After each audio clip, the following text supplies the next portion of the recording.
மதுராந்தகம் சட்டமன்ற தொகுதிகளில் மாவட்ட கவுன்சிலர் வசந்தா அவர்களின் மேம்பாட்டு நிதியில் இருந்து ரூபாய் 8 லட்சம் மதிப்பீட்டில் புதிய கலையரங்கம் திறப்பு விழா மற்றும் புதிய சாலை பூமி பூஜை போடும் பணி காஞ்சி தெற்கு மாவட்ட செயலாளர் சுந்தர் எம்எல்ஏ பங்கேற்பு.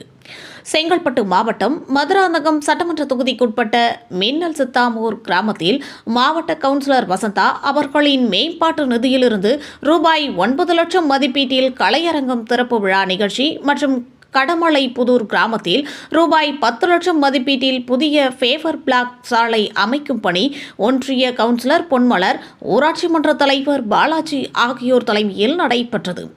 இதில் சிறப்பு அழைப்பாளராக காஞ்சி தெற்கு மாவட்ட செயலாளர் சுந்தர் எம்எல்ஏ, ஒன்றிய பெருந்தலைவர் கண்ணன், மாவட்ட கவுன்சிலர் வசந்தா, கோகுல கண்ணன் ஆகியோர் கலந்து கொண்டு புதிய கட்டிடத்தை ரிப்பன் வெட்டி திறந்து வைத்து மற்றும் புதிய சாலை அமைக்கும் பணியை தொடங்கி வைத்து பொதுமக்களுக்கு இனிப்புகள் வழங்கினார்.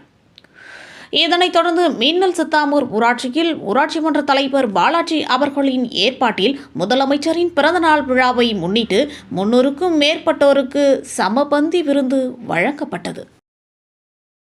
இதுபோல் அனைத்து செய்திகளையும் காண மனித உறுதி ETV சேனலை தவறாமல் பார்க்கவும்.